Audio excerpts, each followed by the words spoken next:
On the morning of August 4th, 1892, something unspeakable happened inside a modest house at 92 2nd Street in Fall River, Massachusetts.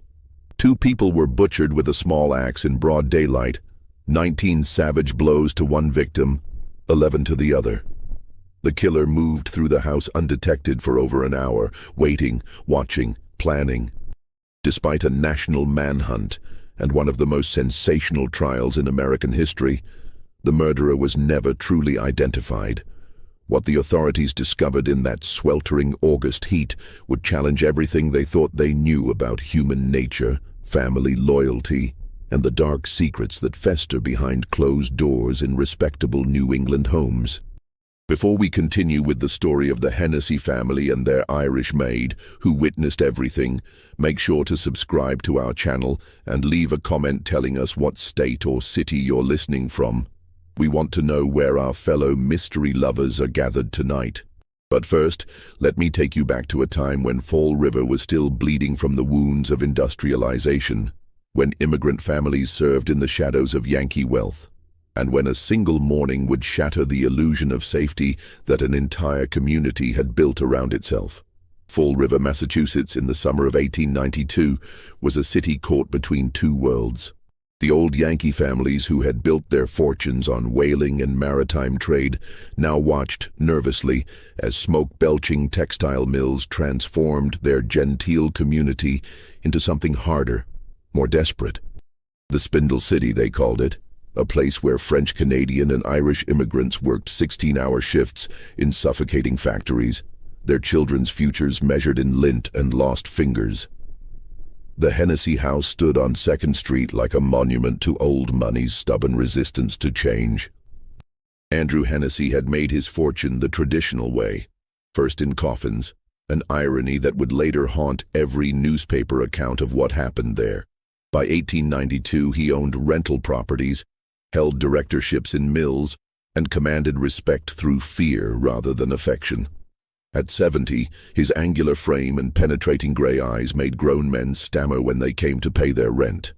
His wife Abby was his second marriage, a practical arrangement that had lasted 27 years without ever warming into genuine affection.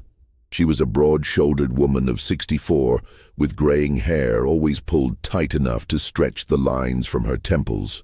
The Irish girl who cleaned their house called her ma'am, with the careful deference of someone who understood exactly where she stood in the world.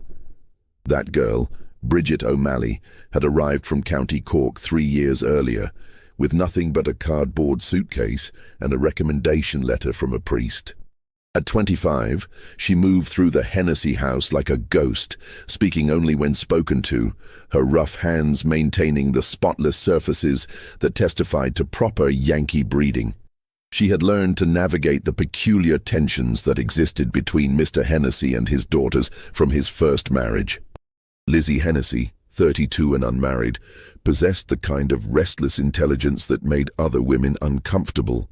She read voraciously, spoke her mind at church meetings, and had opinions about women's suffrage that her father found inappropriate. Her older sister Emma, 41 and equally spinsterish by the standards of the day, had long ago retreated into a shell of resignation and bitter compliance. The sisters had never accepted Abby as their mother, addressing her only as Mrs. Hennessy, even after nearly 3 decades. This wasn't mere rudeness. It was a calculated campaign of exclusion that had gradually poisoned the atmosphere of the house.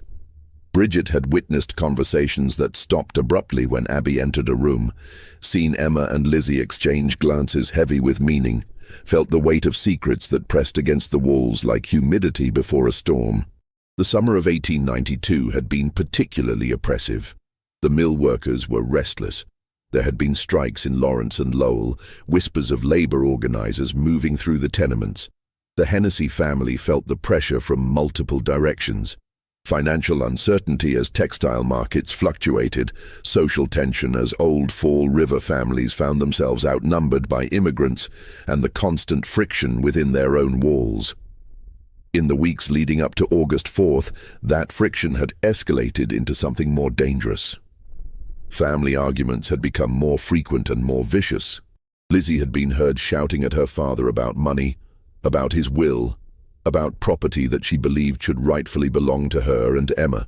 Neighbors later recalled seeing lights burning late into the night, voices raised in the kind of anger that carries through thin walls and closed windows. Bridget tried to stay invisible during these confrontations, but in a house that size, privacy was an illusion. She knew that Mr. Hennessy had recently changed his will, knew that he had been discussing property transfers that would leave his daughters with less than they expected. She knew about the poisonous resentment that Emma harbored toward Abby, about Lizzie's increasingly erratic behavior, about conversations that ceased abruptly when she entered rooms to dust or sweep. What she didn't know was how close they all were to a breaking point that would transform their private grievances into a public horror. The morning of August 4th dawned thick and sultry, the kind of heat that made clothing stick to skin and tempers flare without warning. Bridget was up before dawn, as always, stoking the kitchen fire and preparing breakfast for a family that rarely ate together anymore. The tension in the house had become so thick you could taste it, metallic and bitter like blood in your mouth.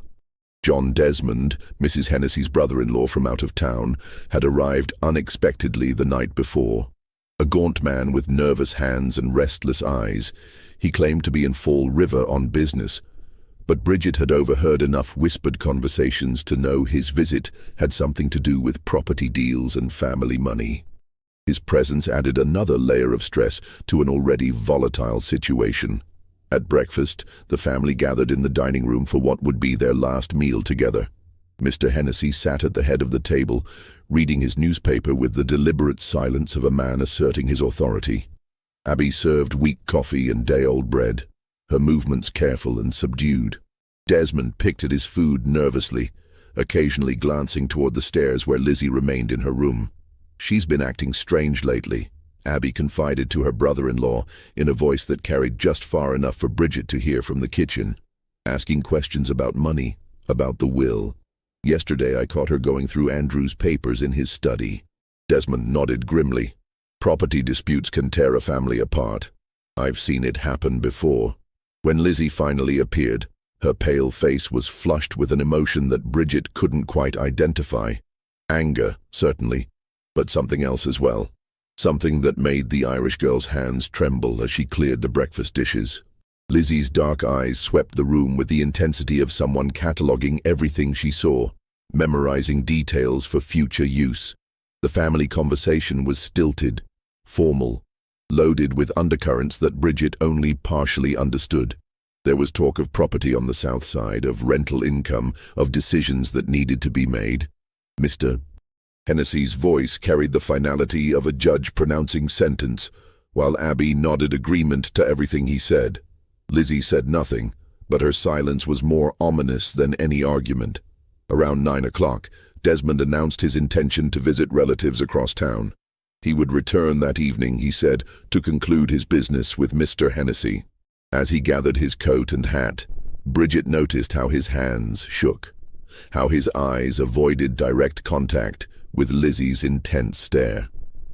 20 minutes later, Mr. Hennessy left for his morning rounds, collecting rents, checking on properties, conducting the business that kept his family in their comfortable isolation from the struggles of working-class Fall River.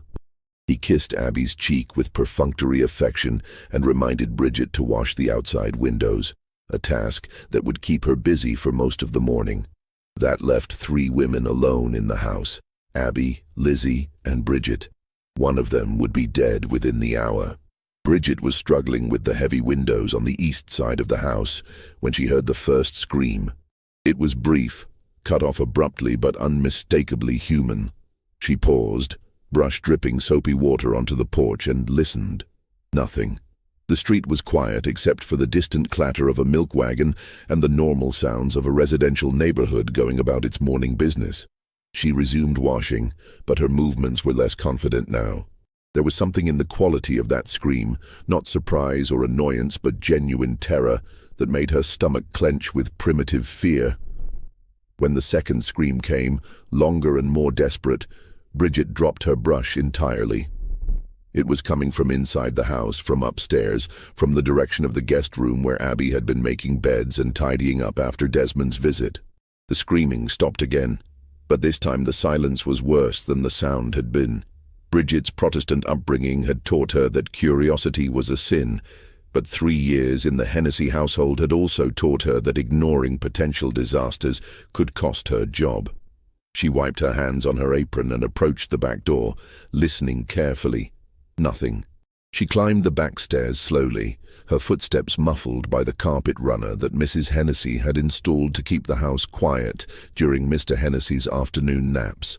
The hallway at the top of the stairs was dimly lit, shadowy in the morning light that filtered through lace curtains. The guest room door was slightly ajar. Bridget called out softly, "Mrs. Hennessy, Ma'am, are you all right?" No answer. She pushed the door open wider and stepped into a scene that would haunt her for the rest of her life. Abby Hennessy lay face down on the floor beside the bed, her grey dress dark with blood. Her head was a ruin of bone and brain matter, crushed beyond recognition by repeated blows from something heavy and sharp. Blood had sprayed across the floral wallpaper in patterns that looked almost decorative if you didn't know what they were. But it was the smell that made Bridget's knees buckle. Metallic, sweet, overwhelmingly organic. The smell of a slaughterhouse, of humanity reduced to meat. And standing in the corner of the room, still holding the small axe that had done the work, was Lizzie Hennessy. Her white shirtwaist was pristine, unstained. Her dark hair was perfectly arranged, but her eyes held an expression that Bridget would later struggle to describe to investigators, not madness exactly, but a kind of cold satisfaction, as if she had just completed a necessary but unpleasant task. "She fell," Lizzie said calmly, as if she were commenting on the weather. "Poor dear. She must have slipped." Bridget looked at the axe in Lizzie's hands, at the devastation on the floor, at the blood on the walls. She opened her mouth to scream, to run, to do something, but Lizzie's voice stopped her. "You're going to help me, Bridget, because if you don't, they'll say you did this. An Irish girl with no family, no connections, no one to speak for her. Who do you think they'll believe?" The words hit Bridget like physical blows. She was 25 years old. 3,000 miles from home, alone in a country that viewed Irish immigrants as inherently criminal and morally suspect. She had seen what happened to Irish girls who crossed their employers. They disappeared into police cells or poverty or worse, and no one asked questions. "What do you want me to do?" she whispered. Lizzie smiled, and in that smile Bridget glimpsed something that was far more terrifying than anger or madness. This was calculation. Pure and simple. This was a woman who had planned not just murder, but its aftermath. "We wait," Lizzie said. "Father will be home soon, and then this will all be over." The next hour passed with the surreal quality of a fever dream. Lizzie cleaned the axe methodically in the wash basin, her movements as precise as a surgeon's. She changed her dress, bundling the blood-stained clothing into a laundry bag that she hid in the cellar. She repositioned Abby's body to make the wounds less obvious from the doorway, then closed the guest room door and locked it. Bridget watched all of this in numbed silence, paralyzed by the recognition that she was now complicit in whatever was happening. Every moment she remained silent made her more guilty, more trapped, more dependent on Lizzie's version of events.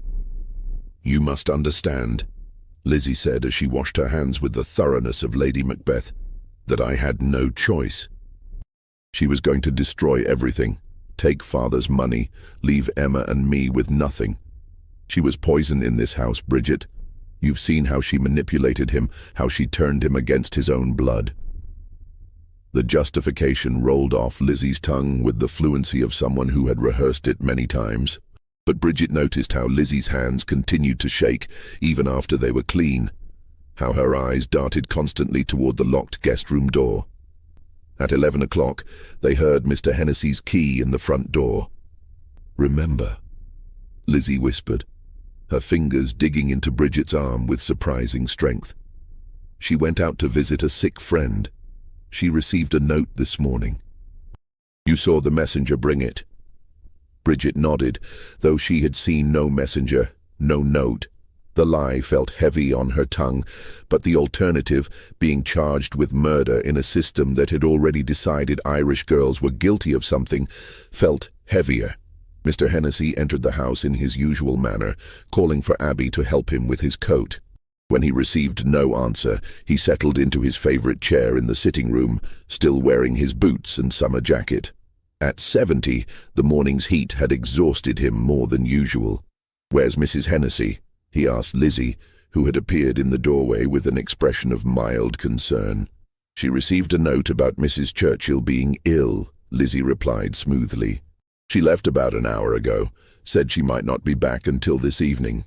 Mr. Hennessy grunted his acceptance and closed his eyes. Within minutes, the regular rise and fall of his chest indicated that he had fallen into the deep sleep of an elderly man on a hot day. Lizzie watched him for several long minutes, her face expressionless. Then she turned to Bridget and nodded toward the kitchen. "I'm going upstairs to rest," she announced, loudly enough for her father to hear if he was still conscious. "The heat is making me feel faint."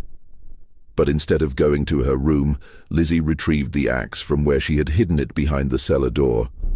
Bridget wanted to run, to scream, to do something to stop what was about to happen. But her feet felt rooted to the kitchen floor, and her voice had abandoned her entirely.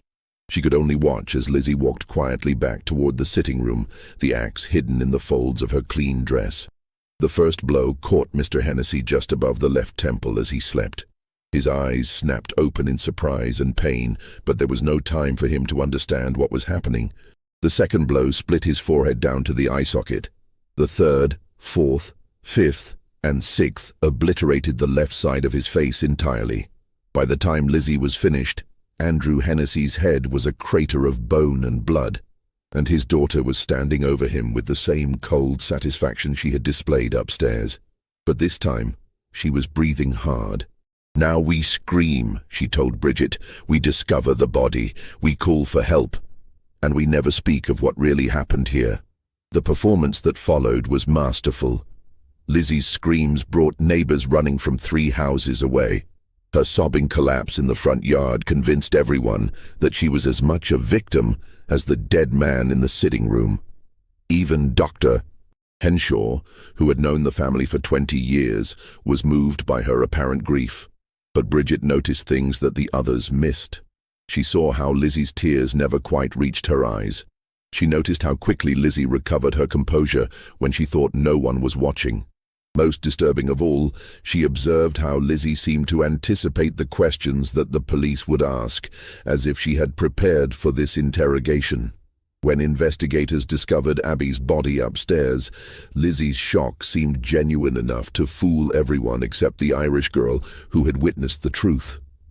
The official narrative began to form immediately. An unknown intruder had somehow entered the house, committed 2 brutal murders, and escaped without being seen by anyone in the neighborhood. It was a convenient story. It allowed Fall River's respectable citizens to sleep soundly, secure in the knowledge that evil was something that came from outside their community, not something that festered within their own families. But Bridget knew better. And as the days passed and the investigation intensified, she began to understand that her knowledge made her dangerous to more people than just Lizzie Hennessy. The investigation that followed the murders revealed a Fall River that most residents preferred to ignore, a city where Yankee respectability was a thin veneer over simmering resentments, where family loyalty was a luxury that few could afford, and where the truth was often the most dangerous thing of all. Detective Mallory, brought in from Boston to lead the investigation, was a methodical man who understood that domestic murders were rarely as mysterious as they first appeared. Within 48 hours, he had identified several troubling aspects of the case that suggested the killer was intimately familiar with the Hennessy household. The lack of forced entry was the first red flag. The Hennessys were obsessive about security, keeping their doors locked even during daylight hours. Yet there were no signs that anyone had broken in, no indication that the killer had needed to search for victims or weapons. The timing of the murders was equally suspicious. Abby had been killed approximately 90 minutes before her husband, yet no one in the neighborhood had seen a stranger entering or leaving the house. For an outsider to commit both murders, he would have had to hide somewhere in the house for over an hour, a nearly impossible feat in a building where every room was in constant use. Most damning of all was the nature of the weapon. The axe belonged to the Hennessy family, kept in the cellar for splitting kindling. An intruder would have had to be extraordinarily familiar with the house's layout to locate it so quickly and quietly. But Detective Mallory's investigation faced obstacles that had nothing to do with evidence and everything to do with social class. Fall River's establishment was deeply uncomfortable with the possibility that one of their own might be capable of such violence. The Hennessys were pillars of the community, wealthy, Protestant, respectable. To suggest that Lizzie might have murdered her parents was to question the fundamental assumptions upon which the city's social order was built. The pressure to find an external culprit was enormous. Police arrested several Portuguese immigrants on flimsy pretexts, held Irish laborers for questioning without cause, and pursued leads that anyone with common sense could see were fabricated. The newspapers, meanwhile, painted the murders as evidence of the growing threat posed by foreign elements in American society. Bridget found herself caught in the middle of this investigation, her testimony crucial, but her credibility constantly questioned. As an Irish domestic servant, she occupied the lowest rung of Fall River's social hierarchy. Her account of events was treated with suspicion, not because it was inconsistent, but because it came from someone whose word was considered inherently unreliable. During her initial interviews, Bridget stuck to the story that Lizzie had concocted. Mrs. Hennessy had left to visit a sick friend. Mr. Hennessy had come home for a nap, and both women had been in different parts of the house when the murders occurred. She described hearing strange noises, finding the bodies and summoning help. But Detective Mallory was experienced enough to recognize when witnesses were holding back information. He noticed the way Bridget's hands trembled when she described finding Abby's body, how her voice dropped to a whisper when discussing Lizzie's whereabouts, how she seemed to be reciting rehearsed answers rather than recalling actual events. "There's something you're not telling me," he said during their third interview, his voice gentle but insistent. "I understand you're frightened, but if you know something that might help us catch the person who did this, you have a moral obligation to speak." Bridget met his eyes for a moment, and Detective Mallory saw something there that chilled him. Not fear, exactly, but the kind of hopeless resignation that came from understanding that the truth might be more dangerous than any lie. "I've told you everything I know," she said quietly. "I wish I could help more, but I was outside washing windows when it happened. I didn't see anything." The detective didn't believe her, but he also understood that he couldn't force her to reveal what she was hiding. In 1892, Massachusetts, the rights of domestic servants were minimal, especially if they were immigrants. Bridget O'Malley could be fired, blacklisted, or even deported if she made the wrong enemies. As the investigation dragged on through August and into September, the focus gradually shifted toward Lizzie herself.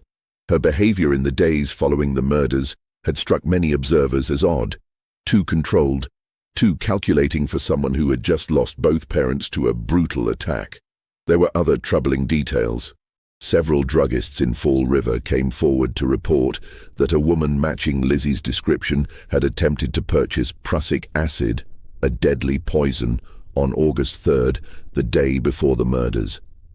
The woman had claimed she needed it to clean a sealskin cape, but prussic acid had no legitimate use in garment care. More damaging still was the testimony of Alice Thornton, a family friend who had been staying with the Hennessys in the days after the murders. Mrs. Thornton reported that she had seen Lizzie burning a dress in the kitchen stove on August 7th, just 3 days after the killings. When questioned, Lizzie claimed the dress had been stained with paint and was no longer wearable. But investigators who examined the stove found no evidence of paint, and the timing of the dress burning struck them as highly suspicious. In a crime where the killer would have been covered with blood, the destruction of potentially stained clothing looked less like housekeeping and more like evidence tampering. The break in the case came from an unexpected source. John Desmond, the brother-in-law who had been visiting the Hennessy house on the morning of the murders. Desmond had initially provided Lizzie with an alibi, claiming that he had left the house early and seen nothing suspicious. But as public scrutiny intensified, Desmond became increasingly nervous about his involvement in events he didn't fully understand. During a follow-up interview in late August, he revealed a conversation he had overheard the night before the murders, a heated argument between Lizzie and her father about money and property rights. "She was angrier than I'd ever seen her," Desmond told Detective Mallory. "She said something about not letting Abby steal what belonged to her and Emma. Said she'd see them all dead before she'd let that happen." The statement was damning but still circumstantial. What Detective Mallory needed was direct evidence linking Lizzie to the murders, or a witness willing to testify about what had really happened in the Hennessy house that morning. He was beginning to suspect that he already had such a witness. The question was whether Bridget O'Malley would find the courage to tell the truth before it was too late. By early September, the investigation had reached a critical juncture. Detective Mallory had assembled enough circumstantial evidence to arrest Lizzie Hennessy, but he knew that circumstantial cases were notoriously difficult to prosecute, especially when the defendant was a wealthy white woman with connections throughout the community. What he needed was either physical evidence definitively linking Lizzie to the murders, or testimony from someone who had witnessed the crime. Since the physical evidence had been compromised by the family's cleanup efforts and the initial bungling of the crime scene that left only one realistic option: convincing Bridget O'Malley to break her silence. The pressure on Bridget had been mounting steadily since the murders. She continued to work for the Hennessy family, now consisting only of Lizzie and Emma. But the atmosphere in the house had become suffocating. Lizzie watched her constantly, monitoring her conversations with investigators, controlling her access to information about the case. More disturbing were the subtle threats that peppered Lizzie's everyday conversation. References to what happened to Irish girls who betrayed their employers. Observations about how easy it was for immigrants to simply disappear if they caused trouble. Reminders that Bridget's word would never be believed against that of a respectable Yankee family. "You understand your position here, don't you?" Lizzie said one evening as Bridget prepared dinner. "You're part of this family now. What affects us affects you. If our reputation is damaged, you'll suffer the consequences." The message was clear. Bridget's survival depended on maintaining the fiction that they had constructed together. But Detective Mallory was equally persistent. He made a point of interviewing Bridget regularly, always with different questions, always probing for inconsistencies in her story. He was a patient man who understood that frightened witnesses sometimes needed multiple opportunities to find their courage. During one such interview in mid-September, he tried a different approach. "I've been thinking about your situation," he said, settling back in his chair with the casual air of someone making conversation. "You're young, intelligent, hard-working. You could have a good life in America if you wanted it. But you're never going to have that life if you're connected to this family." Bridget kept her eyes on her hands, folded carefully in her lap. "I don't know what you mean, sir. I think you do. I think you know exactly what happened in that house, and I think you know that keeping silent about it is going to destroy you.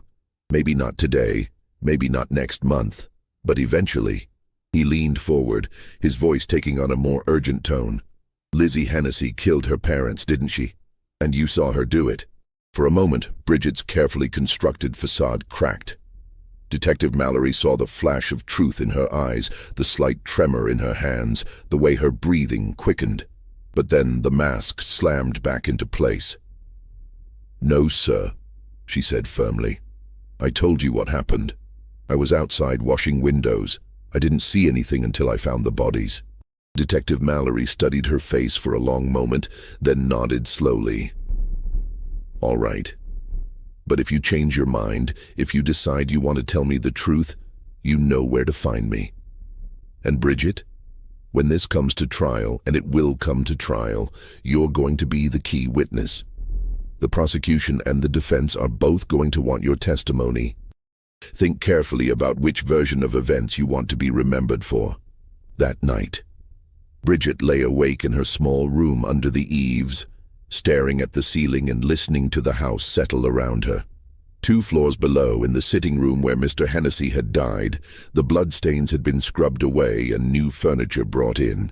But she could still smell it sometimes, that metallic sweetness that had saturated the air that morning. She thought about Detective Mallory's words, about the life she might have if she found the courage to speak the truth. But she also thought about what would happen to her if she accused Lizzie and the jury didn't believe her. Irish girls who accused their betters of serious crimes had a way of ending up in institutions or worse. The decision was made for her 3 days later. Bridget was dusting the front parlor when she heard voices from Lizzie's room upstairs. Lizzie and her sister Emma, speaking in the urgent whispers that meant family business. She shouldn't have listened, should have continued with her work and pretended not to hear.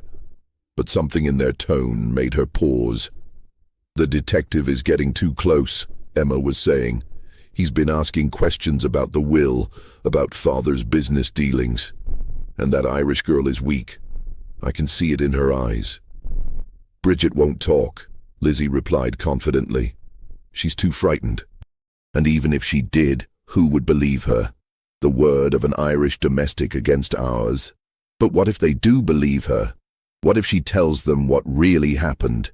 There was a long pause, and when Lizzie spoke again, her voice carried a chill that made Bridget's blood freeze. "Then we'll have to make sure she can't tell anyone anything." The conversation continued, but Bridget had heard enough. She finished her dusting with trembling hands, her mind racing through possibilities and contingencies. That evening, she made a decision that would change the course of the investigation. She went to Detective Mallory's boarding house and asked to speak with him privately. "I need to tell you something," she said, her Irish accent thicker than usual in her nervousness, "about what really happened that morning, about what I really saw." Detective Mallory poured her a cup of tea and settled in to listen. What Bridget told him over the next 2 hours would form the foundation of the prosecution's case against Lizzie Hennessy, and would ultimately determine whether justice would be served or whether a calculating killer would walk free. But as Bridget spoke, unburdening herself of the secret that had been eating away at her conscience for months, neither she nor Detective Mallory realized that Lizzie Hennessy was far more resourceful and ruthless than either of them had imagined.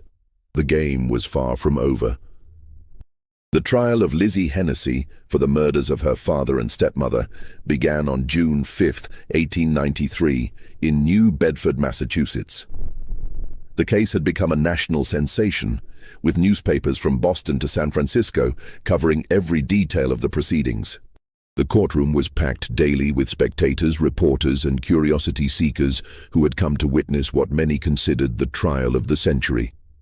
The prosecution, led by District Attorney Harrison Knowlton, built their case methodically around the testimony of Bridget O'Malley and the circumstantial evidence that Detective Mallory had assembled. They painted a picture of a calculating woman who had murdered her parents for financial gain, using her intimate knowledge of the house and family routine to commit the perfect crime. Bridget's testimony was the emotional centerpiece of the prosecution's case. Speaking in a clear, steady voice despite the hostile stares from the defense table, she described in horrific detail what she had witnessed on the morning of August 4th, 1892. "I saw Miss Lizzie standing over Mrs. Hennessy's body," she told the hushed courtroom. "She was holding the axe, and there was blood everywhere. When she saw me, she said that Mrs.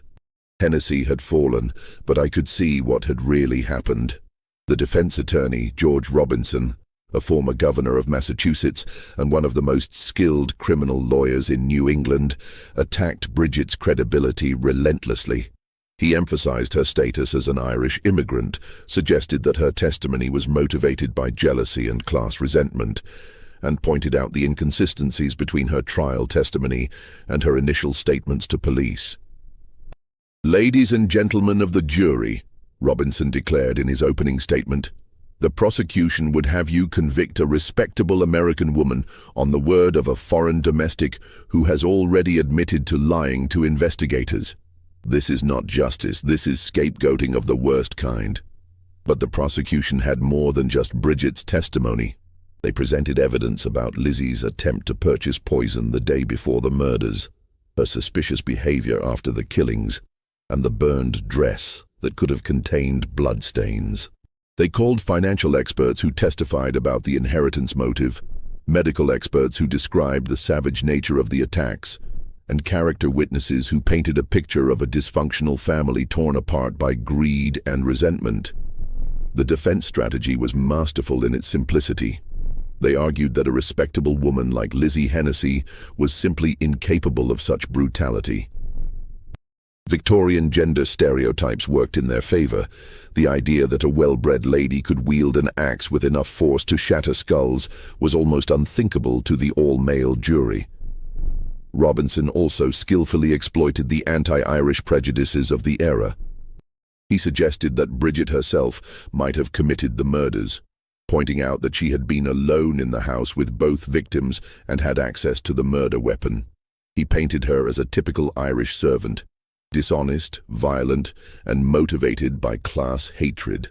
Consider the source of this testimony, he urged the jury.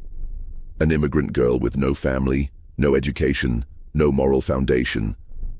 A girl who admits she lied to police, who changed her story when it became convenient, who now seeks to destroy an innocent woman to save herself from suspicion. The trial lasted 3 weeks, with testimony from over 100 witnesses.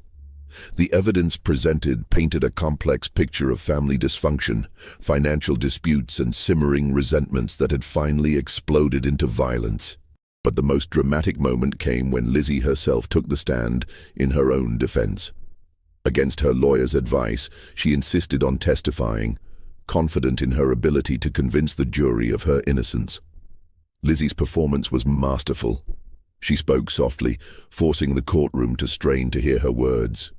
She wept when describing her love for her parents, her voice breaking as she recounted finding her father's body. She maintained her innocence with such conviction that even some reporters found themselves questioning whether she could really be guilty. Under cross-examination, however, cracks began to appear in Lizzie's facade. District Attorney Knowlton was relentless in his questioning, forcing her to explain the contradictions in her story, the suspicious timing of her actions, and her knowledge of details that only the killer could have known. "Miss Hennessy," Knowlton said, his voice sharp with prosecutorial precision, "you testified that you were in the barn when your father was murdered. Yet 3 witnesses have stated that they searched the barn immediately after the body was discovered and found no evidence that anyone had been there recently. How do you explain this discrepancy?" For the first time during her testimony, Lizzie hesitated. The confident mask slipped just enough for the jury to glimpse something calculating underneath. I may have been mistaken about the exact time," she said. "The shock of discovering father's body. It's difficult to remember every detail clearly. Indeed, memory can be unreliable under stress. Tell me, Miss Hennessy, do you remember attempting to purchase prussic acid from Smith's drugstore on August 3rd? No, I do not. You don't remember, or it didn't happen? It didn't happen." Knowlton approached the witness stand, holding a piece of paper. "I have here a signed statement from Eli Bentz, the clerk at Smith's drugstore. He identifies you positively as the woman who attempted to purchase 10 cents worth of prussic acid on the afternoon of August 3rd. He says you became angry when he refused the sale. Are you calling Mr. Bentz a liar?" Lizzie's composure finally cracked completely. Her face flushed red, and her voice rose to an almost hysterical pitch. "How dare you question my character? I am a Christian woman, a member of this community. I could never." She stopped herself, but the damage was done. The jury had seen behind the mask, and what they found there was not the grieving daughter she had portrayed, but something much darker. The moment that sealed Lizzie's fate came when Knowlton produced the most damning piece of evidence the prosecution had uncovered. A letter that Bridget had written to her sister in Ireland 3 weeks after the murders. The letter had been intercepted by postal inspectors and held as potential evidence. "Miss O'Malley wrote this letter on August 25th, 1892, Knowlton announced. "With the court's permission, I'd like to read a portion of it aloud." The letter, written in Bridget's careful handwriting, contained details that she had never shared with investigators. Details that could only have come from someone who had witnessed the murders firsthand. "Dear Mary," Knowlton read, "I cannot sleep at night for the terrible thing I have seen. Miss Lizzie has told me I must never speak of it, but I fear for my soul if I do not tell someone the truth. She killed them both, Mary. I saw her do it with my own eyes. She killed the old woman first, then waited for the master to come home. When it was over, she looked at me with such cold eyes and said I would hang for it if I ever told. But I cannot live with this secret much longer." The courtroom erupted in chaos. Lizzie's supporters shouted protest while her detractors called for immediate conviction. Judge Dewey had to threaten to clear the courtroom before order was restored. But even more devastating than the letter itself was what happened next. Defense attorney Robinson, realizing that his client's case was collapsing, made a desperate gambit. He called for a brief recess and then requested a private conference with Lizzie and her sister Emma. What was said in that conference room was never officially recorded, but court stenographer Margaret Kellerman would later claim that she overheard fragments of a heated conversation through the thin walls. According to Kellerman, Emma Hennessy finally broke under the pressure and admitted to her sister's lawyer that she had suspected Lizzie's guilt from the beginning. "She's always been capable of violence when she doesn't get her way," Emma allegedly said. "Even as a child, she would hurt animals when she was angry. I tried to protect her, tried to give her alibis, but I can't watch her destroy that poor Irish girl to save herself." When the trial resumed, the defense's strategy had completely changed. Robinson no longer argued for Lizzie's innocence. Instead, he attempted to argue for diminished capacity, suggesting that his client had been suffering from a form of temporary insanity brought on by years of emotional abuse. It was too little, too late. On June 20th, 1893, after deliberating for just over 2 hours, the jury returned a verdict of guilty on 2 counts of murder in the first degree. But even as the verdict was read, Lizzie maintained her innocence with a conviction that was almost supernatural in its intensity. As the bailiffs approached to take her into custody, she turned to face the packed courtroom and spoke in a voice that carried to every corner of the room. "I am innocent of these charges," she declared, "and someday, when the truth is finally known, you will all understand the terrible mistake you have made here today." Some of those present would later claim that there was something prophetic in her words, something that suggested she knew secrets that had not been revealed in court. Others simply saw the final performance of a calculating killer who had been caught at last. The truth, as it often does, lay somewhere in between. Lizzie Hennessy was sentenced to life imprisonment at the Massachusetts State Prison for Women in Sherborne. The sentence was considered merciful. Many had expected her to receive the death penalty for such a brutal crime, but the jury had been influenced by the gender prejudices of the era. The idea of executing a woman, even one guilty of patricide, struck them as somehow barbaric. The trial's aftermath revealed the true cost of the investigation and prosecution. Bridget O'Malley, despite her crucial testimony, found herself effectively unemployable in Fall River. The Irish community viewed her as a traitor who had betrayed her employer, while the Yankee establishment saw her as an outsider who had brought scandal to their city. Within 6 months of the trial's conclusion, she had left Massachusetts entirely, moving west to Montana, where she hoped to start a new life far from the shadows of the Hennessy murders. Emma Hennessy suffered a complete nervous breakdown and was committed to a private sanitarium, where she would spend the remaining years of her life. The family fortune, such as it was tied up in legal proceedings for decades as various relatives and creditors fought over the estate. Detective Mallory, despite solving one of the most sensational cases of his career, found that the investigation had taken a toll on his health and his faith in human nature. He retired from police work within a year and moved to a small town in Vermont, where he spent his remaining years as a hardware store owner, rarely speaking of the case that had made his reputation. The Hennessy house at 92 2nd Street stood empty for several years after the murders. Local children claimed it was haunted, and indeed, there were reports of strange sounds, unexplained lights, and other phenomena that kept potential buyers away. When it was finally sold in 1898, the new owners had it completely renovated, tearing out walls and floors that might have contained bloodstains, painting over any evidence of the violence that had occurred there. But some stains run deeper than paint can cover. In 1918, 25 years after the trial, a remarkable document surfaced that cast new light on the Hennessy murders. A trunk found in the estate of Emma Hennessy's physician contained her private journal, written during her final years in the sanitarium. The journal entries, verified by handwriting experts, contained a detailed confession that contradicted much of what had been established at trial.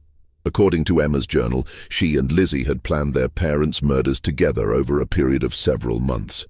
The motive was not simply financial, it was also deeply personal.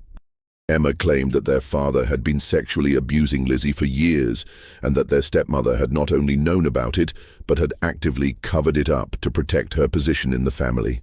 "We had no choice," Emma wrote in an entry dated March 15, 1917. "The law would not have protected us, society would not have believed us. We were trapped in that house with monsters, and the only way to escape was to become monsters ourselves."